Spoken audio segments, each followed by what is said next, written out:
আসসালামু আলাইকুম। আমি জান্নাতুল ফেরদৌসী, প্রভাষক গণিত, নারায়ণগঞ্জ সরকারি মহিলা কলেজ। প্রিয় শিক্ষার্থীরা, সবাই কেমন আছো?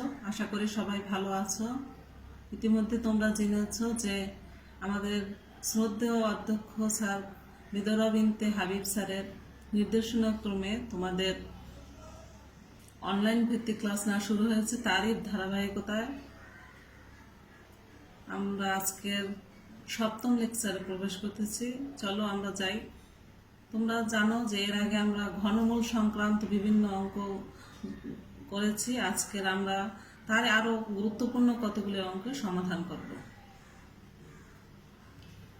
ফার্স্টে যে অঙ্কটা করেছি সেটা দেখো যে এককের একটি ঘনমূল ওমেগা হলে দেখাও যে x plus Y whole square plus X omega plus Y omega square whole square plus X omega square plus Y omega to the power whole square equal to 6xy।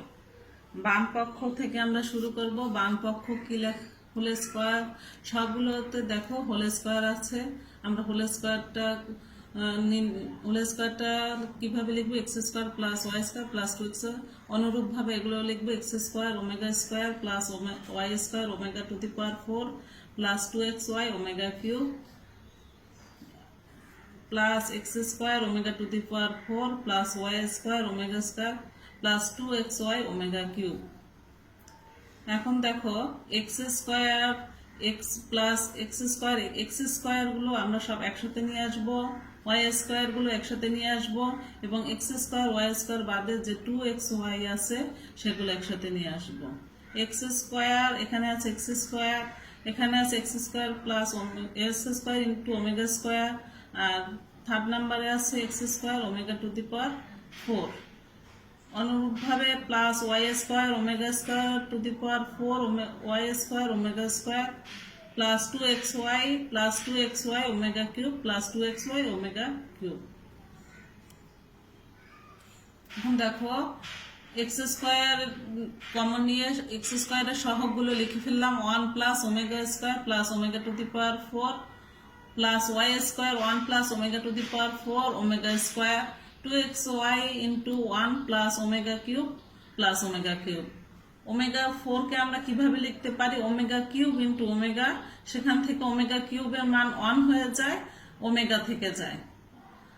এখানেও দেখো omega to the power 4 omega cube into omega, omega cube 1, সুতরাং আমরা লিখতে পারি omega. আর 2xy omega cube 1 plus 1 plus 1, তাহলে কি লেখা যায়? 1 প্লাস ওমেগা স্কয়ার, তোমরা এটা আগেই জেনেছো। 1 plus omega square equal to 0। এখানে 1 প্লাস ওমেগা স্কয়ার টু 0, আর এখানে দেখো 3, তাহলে এগুলো 0 হয়ে যায়। সমাধান কি আসে? 6xy। এটাই ডান পক্ষ। এরপরে 2 নম্বর অঙ্কে দেখো ঘনমূল আকারে a plus i b equal to x plus i y হলে প্রমাণ করতে হবে যে ঘনমূল a minus i b equal to x minus i y. দেখো দেওয়া আছে কি, যেটা দেওয়া আছে সেখান থেকে আসে ঘনমূল a plus i b equal to x plus i y. ঘনমূলটা যখন আমরা উভয় পক্ষে ঘন করে পাই, ঘনমূলের সাথে যখন ঘন করব, উভয় পক্ষে যখন ঘন করব, এই ঘনমূলটা কেটে যাবে, এখানে এক্স প্লাস আইওয়াই হোল কিউব হবে। এখন এ প্লাস বি হোল কিউবের সূত্র কি লিখতে পারি? A cube plus 3x square i y plus 3x i square y square plus I cube y cube. এখন দেখো এখানে কি আছে? আই স্কোয়ার আছে, আই স্কোয়ারকে আমরা কি লিখতে পারি? -1।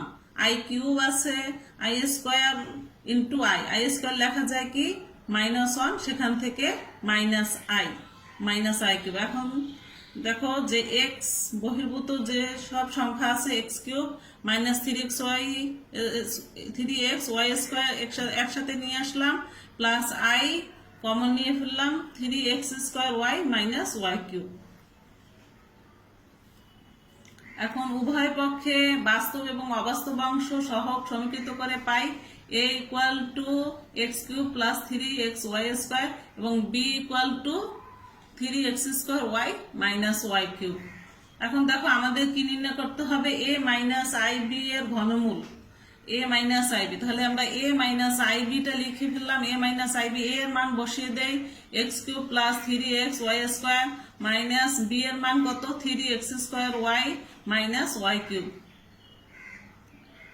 এক্স এখান থেকে কি লেখা যায়, x cube minus 3x Y square minus y 3x square y plus I cube. এখন দেখো অঙ্কে যাতে ঘন ঘন আকারে আসে সেজন্য আমরা কি করলাম, সাজিয়ে লিখলাম এক্স কিউব, এখানে আমি কি লিখলাম আই 3x স্কোয়ার ওয়াই। এখন দেখো এখানে দেখো তারপরে minus 3x Y square minus y cube, এখানে আই কিউব ছিল না যেহেতু আই স্কোয়ার ইকুয়াল টু -1, সেখান থেকে কি লিখলাম প্লাস দিয়ে দিলাম, আর এখানে আই স্কোয়ার -1 বসিয়ে দিলাম। সে তাহলে সূত্রে পড়া যায় কি সূত্র, x minus I y whole cube. সেখান থেকে এই হোল কিউব এর পাশে আসলে ঘনমূল আকারে চলে আসে, ঘনমূল a minus i b equal to x minus I y প্রমাণিত। এরপরে দেখো 3 নম্বর অঙ্কে চলে যাই। এ প্লাস আগের মতো যদি থাকে ঘনমূল a plus i b equal to x plus i হলে প্রমাণ করতে হবে যে 4x square minus y square equal to a by x plus b by y. আগের মতোই আমরা যেটা দেওয়া আছে সেখান থেকে উভয় পক্ষে ঘন করে আমরা লিখতে পারি x plus y y whole cube. সেখান থেকে কি করলাম, x cube a plus b whole কিউবের সূত্রে লিখে ফেললাম x cube plus y 3x square Y minus 3x Y square minus I y cube. এখান থেকে এক্স এর সাথে এক্স কিউব, এখানে আই নেই, যেটা আই আছে সেটা একসাথে লিখলাম, আই বহির্ভূত সংখ্যা একসাথে লিখলাম। সেখান থেকে আমরা সহগ বাস্তব এবং অবাস্তব অংশ সহগ সমীকৃত করে কি লিখতে পারি, a equal to x cube minus 3x Y square এবং b equal to 3x square Y minus Y cube. দেখো আগে বাম পক্ষ ধরে করেছিলাম, কিন্তু এই অঙ্কে আমরা ডান পক্ষ ধরে করেছি, এজন্য যে এখানে এ আছে এবং বি আছে তাতে আমাদের অঙ্ক করতে সুবিধা হবে। এ এর মানটা বসিয়ে দিলাম, ডান পক্ষে a by x plus b by y আছে, সেখানে এ এর মানটা বসিয়ে দিলাম x cube minus 3x Y square plus b এর মানটা বসিয়ে দিলাম 3x square Y minus Y cube divided by y. X x কেটে যায়, সেখান থেকে কি লিখতে পারি x square minus 3y square plus 3x square minus y square. Calculation করার পরে আসে 4x square minus y square, বাম পক্ষ প্রমাণিত হয়ে গেল। আশা করি এ পর্যন্ত আমরা সবাই বুঝেছি। এরপরও যদি কারো কোনো সমস্যা থেকে থাকে আমাকে জানাবে। আজ এ পর্যন্তই, সবাই ভালো থাকবে, সুস্থ থাকবে এই কামনায়। আল্লাহ হাফেজ।